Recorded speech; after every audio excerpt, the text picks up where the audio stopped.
퇴직 후 돈도 일도 없는 60대 막막한 현실 공개. 누구나 언젠가는 은퇴의 순간을 맞이한다. 하지만 그 순간이 축복이 되기도 전에 갑작스러운 현실의 무게가 덮쳐오는 이들이 많다. 특히 한국 사회에서 60대라는 나이는 일할 수 있는 나이와 일자리를 찾기 어려운 나이 사이에 낀 애매한 경계에 있다. 그 결과 은퇴 이후 소득도 일자리도 사라진 채 막막한 삶을 시작해야 하는 경우가 많다. 오랜 세월 회사를 위해 헌신했지만 정작 은퇴 후 남는 것은 불안과 생계 걱정뿐. 특히 자녀 교육비, 주거비, 건강 문제까지 겹치면 하루하루가 생존의 연속이 된다. 이러한 현실은 단지 일부의 문제가 아니라 점점 더 많은 이들이 겪게 될 사회적 과제가 되고 있다. 이번 글에서는 이러한 상황을 실제 사례를 통해 들여다보고 이어서 전문가의 시각에서 구체적인 대안과 전략을 제시해보고자 한다. 퇴직 후 하루 세끼 해결도 어려워진 박 씨의 이야기. 박용철 가명 씨는 62세다. 35년간 중견 제조업체에서 근무했고 부장 직급으로 정년 퇴직했다. 직장 생활 내내 성실히 일했지만 연봉이 높지 않았고 자녀 둘의 대학 등록금과 결혼 자금, 부모님 병원비로 인해 모아둔 돈은 많지 않았다. 퇴직 당시 받은 퇴직금은 약 1억 원.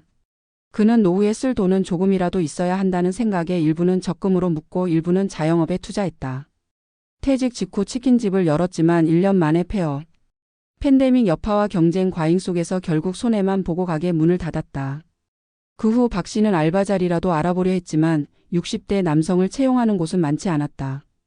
일용직은 체력적으로 부담이 컸고 편의점이나 배달 업무는 젊은 세대 위주였다.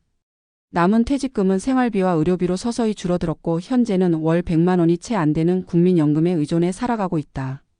부인은 몇 년 전 지병으로 먼저 세상을 떠났고 자녀들은 결혼해 각자 살고 있지만 경제적으로 도움을 줄 여유는 없다. 박 씨는 말한다. 내가 이렇게 외롭고 궁핍한 노후를 맞이할 줄은 몰랐어요. 젊을 땐 회식, 출장, 야근으로 바쁘기만 했지 정작 나중을 위한 준비는 못했네요. 60대 퇴직자들이 직면한 현실과 구조적 문제. 박 씨의 사례는 특수한 일이 아니다. 현재 대한민국에는 박 씨와 같은 퇴직자들이 수백만 명에 이른다. 통계청에 따르면 60대 이상 인구의 약 45%가 생활비가 부족하다고 응답했고 6,064세의 고용률은 60%대 중반이지만 이 중 상당수는 단기 저임금 비정규직이다. 주요 문제점. 퇴직금 중심의 노후 준비 구조. 많은 직장인은 국민연금 외에 퇴직금에 의존해 노후를 준비한다. 하지만 퇴직금은 부동산 대금이나 자녀 교육비로 대부분 소진되기 십상이다. 재취업의 어려움. 60대 이상 구직자는 대체로 경력이 풍부하나 디지털 역량이나 시장의 요구에 부합하지 않는 경우가 많다. 또한 기업들도 고령 인력 채용을 꺼리는 경향이 강하다. 공적연금의 낮은 수급액. 평균 국민연금 수급액은 약 월 6,070만 원. 이 금액으로는 서울이나 수도권에서 기본적인 생활조차 유지하기 어렵다. 부족한 노후 주거 및 의료 시스템. 무주택자나 단칸방에 거주하는 고령자의 주거 불안은 심각한 사회 문제로 대두되고 있으며 기초수급자 선정 기준도 까다로워 도움을 받지 못하는 이들이 많다. 심리적 고립과 자존감 저하. 경제적 어려움뿐 아니라 사회적 고립과 우울증도 문제다. 일을 하며 사회와 연결되어 있던 사람이 갑작스레 단절되면 정신 건강에 심각한 타격을 받는다. 은퇴 후 60대 일 없는 삶 대신 준비된 제2막으로 바꾸는 전략. 은퇴는 끝이 아니라 전환점이다. 문제는 대부분의 사람들이 이를 종착점으로 오해한다는 데 있다. 인생 100세 시대에서 60대는 노년이 아니라 중년의 끝자락이다. 따라서 이 시기의 전략은 퇴직 후 생존이 아니라 새로운 설계에 초점을 맞춰야 한다. 1. 퇴직 전 5년은 제2의 인생 준비 기간으로 삼아라. 가장 이상적인 노후 준비는 퇴직 직전이 아니라 중년기부터다. 하지만 늦었다고 생각할 때가 가장 빠른 법. 퇴직 5년 전부터 다음을 준비하자.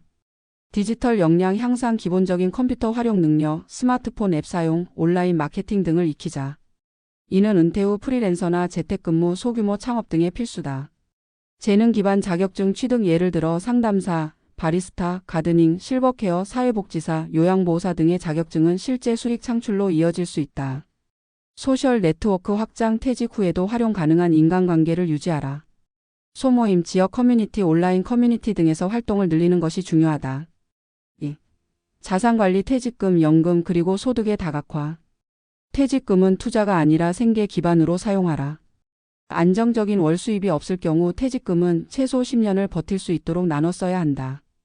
국민연금 외 개인연금, 필수연금저축, IRP, 개인연금보험 등을 통해 최소한 월 150만 원 수준의 연금을 확보하는 것이 이상적이다. 소소한 소득도 전략화하라. 예를 들어 지역 특산물 판매, 온라인 중고거래, 유튜브 콘텐츠 제작, 블로그 체험단 등으로도 월 3,050만 원의 소득을 창출할 수 있다. 3. 주거 전략. 소유보단 안정에 집중하라. 고령자 공공임대주택, 시니어 쉐어하우스, 은퇴자 마을 등의 정보를 미리 조사하자. 자녀 집에서 함께 살더라도 동거형 분리생활에 같은 건물 다른 층 등으로 갈등을 줄일 수 있다. 4. 건강과 시간 관리. 노동력은 자산이다. 건강은 최고의 재산이다. 특히 치아, 관절, 시력 등 고령기에 지장을 주는 부위를 미리 관리해야 일도 가능하다. 일주일에 최소 3회 이상, 30분 이상의 유산소 운동은 반드시 실천해야 하며 동년배들과 함께하는 운동 모임은 건강과 인간관계를 동시에 챙길 수 있다. 5. 마인드 리셋. 자존감을 지키는 것이 가장 중요하다. 일을 멈춘다고 인생이 멈추는 게 아니다. 자신이 가진 경험과 지식을 후배나 사회에 환원하는 활동도 큰 의미를 가진다. 멘토링, 자원봉사, 평생교육 강사, 지역 커뮤니티 리더 등 다양한 방식으로 존재 가치를 확장할 수 있다. 준비된 은퇴만이 품격 있는 노후를 만든다. 퇴직 후의 삶은 결코 고립과 빈곤만을 의미하지 않는다. 다만 체계적인 준비 없이는 누구든 박 씨처럼 하루 끼니 걱정을 해야 할 수 있다. 지금도 늦지 않았다. 삶의 전환점을 새로운 도약의 시작으로.